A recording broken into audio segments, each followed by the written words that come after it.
labeling initiative. 522 will be on the ballot this November. And this is about labeling genetically engineered food. So we need everybody, all your support. We have a lot of money coming into the state. Pam is going to talk more about that. Basically, what I want to do right now is introduce Pamm Larry. She is the initial instigator of Proposition 37 that was in California last November. Unfortunately, that did not pass. But Pam is up here. She's speaking to a variety of groups over the next couple of weeks to get the word out on I-522 grassroots efforts and to get labeling passed. We have a lot of work to do, and Pam has a lot of experience. She knows what it's like out there in the trenches, and I just want to welcome her and just thank her for all the great work she's done. So let's welcome Pamm Larry.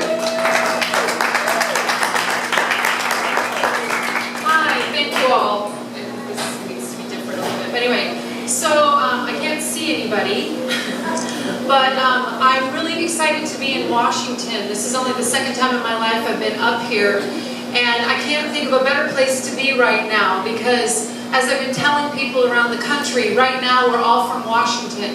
Everybody who cares about this issue, and there are a lot of us, and it's growing by leaps and bounds every day because of Prop 37, and then March Against Monsanto, and the Mothers March on the 4th of July, and now you guys are doing this. Connecticut and Maine have passed laws that are for labeling, but they've got what they're calling a trigger clause that require that other states join in because they're such small states they don't want to have to bear the load of the lawsuits that might happen from Monsanto and company. So I'd like to tell people a little bit about my story because I'm hoping that it will, because as I say to my kids, if I could do something like this, then anybody could. Because I started this out in 2010. I was a very depressed grandmother, looking at the world and seeing these things out there, these creations that we hadn't tested fully, that had never had long-term testing done, that didn't require testing, that were only on the market because of what I saw as collusion between government and large multinational corporate interests. And that we in this country, even though at the time 50 countries labeled genetically engineered foods, we weren't given the option here in the United States of America, for heaven's sakes, like the land of the home and free, right? We weren't given the option to know what we were eating, and it just outraged me. And I could see this behemoth growing and growing and growing, and that pretty soon all of the food would be genetically engineered, all of the seeds would be patented, and we would lose diversity, and we would lose the ability to have food sovereignty. So I got increasingly depressed, and then in January of 2011, I basically woke up to the thought of getting genetically engineered food labeling on the ballot in California. Now I've got to tell you, there's some really exciting things I see going on here that weren't with us. When I started in January of 2011, this was not an issue that was on anybody's radar. As I like to explain to people here, when we would go out to do tabling in front of grocery stores and stuff, we would literally have to like drag people to the table, like sometimes with like a bribe, like give them some GMO food or something to learn, non-GMO food, so that they could learn about what they were eating. And then last year in 2012, there was more buzz about it. I mean, people were coming up to our tables and all that kind of stuff. We didn't have to drag and bribe people over. And now in California, when we do an event on, like a festival or something, people are lined up to come and talk to us. This is the difference that happened, and this was the big gift of Prop 37. And Prop 37 only happened, I might have been the initial instigator, but it was me getting in my car and driving around the state of California, literally from San Diego up to Humboldt County, and I don't know if you guys know how long that takes, but it's a pretty long drive, stopping all places in between.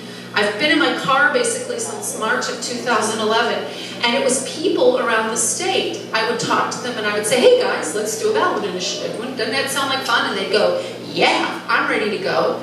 And it was people like you guys in those communities, people like Cindy, people like Rob, who is letting me stay with him while I'm here. People like Rick, who's picking me up tomorrow and taking me to Port Townsend. People like Les, who I actually talked to, I think in 2011 or 2012, you know, when this state was starting its seeding. And it's just so exciting to see people all over, first of all, over the state of California. We had 90 groups going in California. And then to, you know, to go to Oregon in the beginning of the year to see groups of people meeting there and doing work. I don't know if you know this, but Jackson County is doing a ban in Oregon County. And then to come up here and see people meeting here and gathering here and devoting their time and their energy, some of them up like a full-time job, some of them more than a full-time job because they care so deeply about the future of their food. So I kind of kept out of it because I felt like this was Washington, but pretty soon I started talking to the volunteers, and they invited me to come up, and it was like, you bet I'm coming up. I love being in the middle of this energy. And the biggest thing I would love to do while I'm here is to encourage as many of you as possible to get involved, because you have a really good chance of winning up here. Now, one of the things that happened in California was that the biotech threw about $46 million at us. And we had, at this point in the campaign, about as much as you guys have, which is about, I think, 3 point something in the bank, 3.5 million or something like that in the bank. You guys are about a fifth of the size of California, or a seventh. We had, you know, we've got huge swaths of land, you know. It's like when I was driving around with the person I was with before, it's kind of like, well, we're going to go to the border of the state. It was an hour and a half. It's like, whoa, really? Cool. You know, and I can't even get across the Bay Area in an hour and a half in California. So you guys have this really wonderfully juicy thing going on here that's different than California in that way. But one of the things that happened in California is everybody thought, oh, you know, all these people showed up to volunteer to gather signatures, and then it was kind of like, oh, this is a no-brainer, you know? This is like easy, you know? Of course everybody's going to vote for this. I mean, it's you know, whenever there's a poll done, it's 93% of the people vote to get labeling. Of course it did. And they disappeared. They went away. You know, and then when we lost, they were devastated. I can't tell you how many times I ran around the state after the election and people were dumbstruck. You know, it's like the shock and awe, you know, feeling that they had. And the ones that did the least were the ones that were the most upset. It was pretty interesting. You know, those of us who worked on it really, really hard were disappointed and cried and grieved and all that stuff. But then we moved on because we realized we had done the best that we can. And so I know that if we talk to each other, because I think that was the biggest thing, was that we lost a lot of people. We didn't have an ability to have any, because we didn't have any money, which you guys, you know, you might have the same amount, but it goes a lot further. You know, we couldn't even have ads the first 3 weeks that were out there. And I don't know how many of you have TVs, but I know that already the opposition's ads are out there in full force. But we have, you know, the yes side has kind of a presence that's about equal, I've been hearing. I don't watch TV, so I've seen that part. I kind of lost the desire to do that last year when I saw those ads.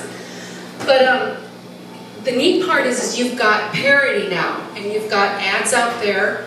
Even with no ads, we were only a very small margin. If we had had 191,000 more votes, we would have won. Which sounds like a lot maybe, but it isn't really for California because it's so big. But the other thing we lost was not just the ability to get commercials, but all the people that could have been doing what I call personal commercials.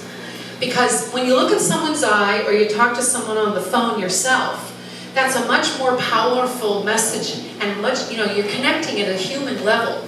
And it's much more powerful than anything that comes out of a glowing box, any lies. And I got to tell you, I've been impressed with them. They have basically the same stuff, but with people from Washington that they had during Prop 37.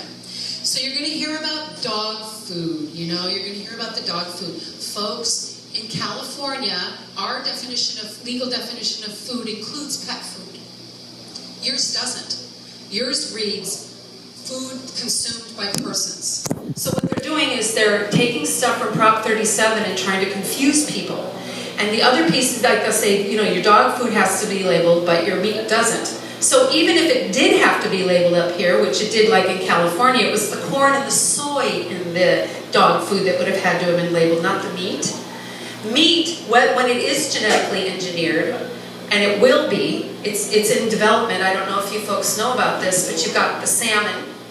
I don't know if you know, but their next genetically engineered pig that's in the animal that's in the pipeline is something called the Enviro pig that's being crossed with a rat.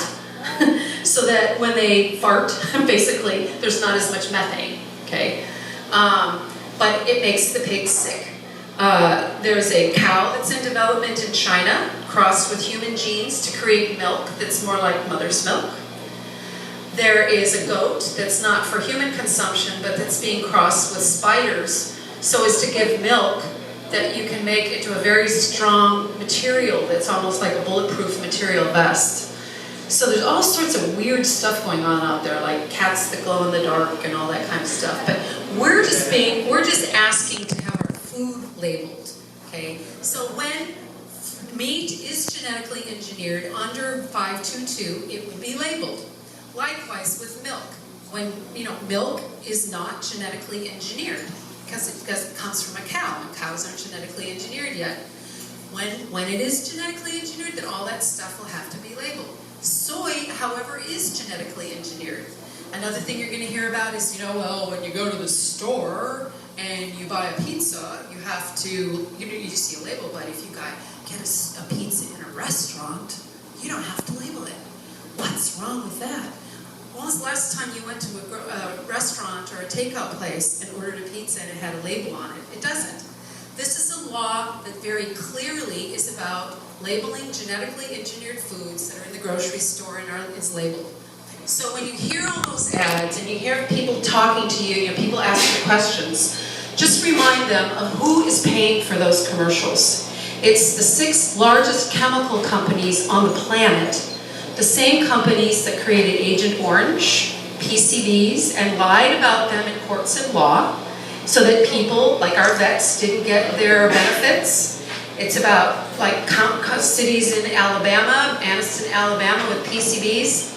The company Monsanto that produced those was found to have lied in a court of law and has to do toxic cleanup and still isn't doing anything about it. So why would we think that these companies, these chemical companies on the one hand, and then the other group that's donating is a junk food company, lobbyist group, why would they be telling us the truth? There is nothing that you're going to hear about cost. There's a new video that's come out where we have pictures of Kellogg's cornflakes in countries, 64 countries label. I don't know if you know that, but there are countries all around around the world where actually the Kellogg's cornflakes are cheaper than they are here, and they don't have genetically engineered stuff in them. So it's crazy, the lies you're going to hear, the mudslinging, the confusion that they're trying to put out there so that they can get as many people, even the ones that want labeling, even the ones that don't like these companies, even the ones that know deep down that these companies are ruining our planet and our health. They believe it for some reason and they vote no. So this is why you are so important. Every one of you. You need to talk to your friends. You need to talk to people you don't know. You need to be willing to look like an idiot. You need to be willing to stand in line at a grocery store and strike up a conversation with the mom with you. Gently, not like an accusing thing, but have you heard of Proposition I-522 about labeling genetically engineered foods? Do you know about them? Do you know what they are? Just tell them real briefly. This is our power. This is what's happening. And I'm going to close because I'm sure you all want to listen to the music, but I want to tell you about a couple of stories that give me a great deal of excitement. In Colombia this week, I found out about this about 3 weeks ago.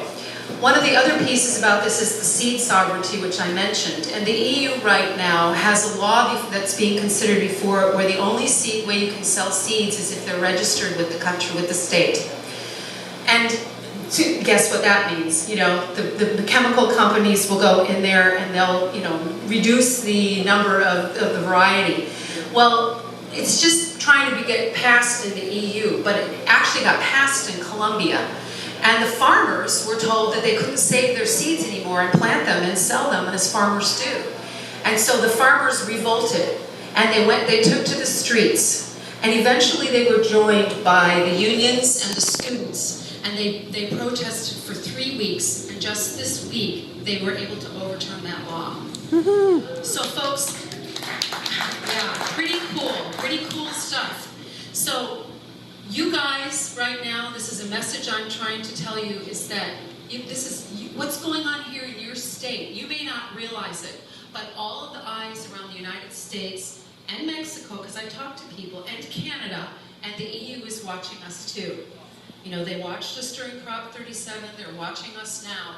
They desperately want us to join in with the rest of the world that's been working on this issue for decades, to join in the fight with people just like us all over the world, and show these corporations that we don't want their technology. We at least want to know where it is and have the option of not having to buy it. I don't want it. You know, in California, my website is labelgmos.org, and our byline is educate, legislate, off my plate. And we just, you know, we have the right to know. We have the right to know for all sorts of reasons. So join us. There's a sign-up sheet back there. We need phone bankers. We need people who are eager to talk to people on the streets. We need people, you know, to enter names into computers if that's all you're willing to do, or to help us at an event where you can help us set up and take stuff down. There's all sorts of stuff that you can do. Become part of a community that cares deeply about you and the future of your planet. Thank you.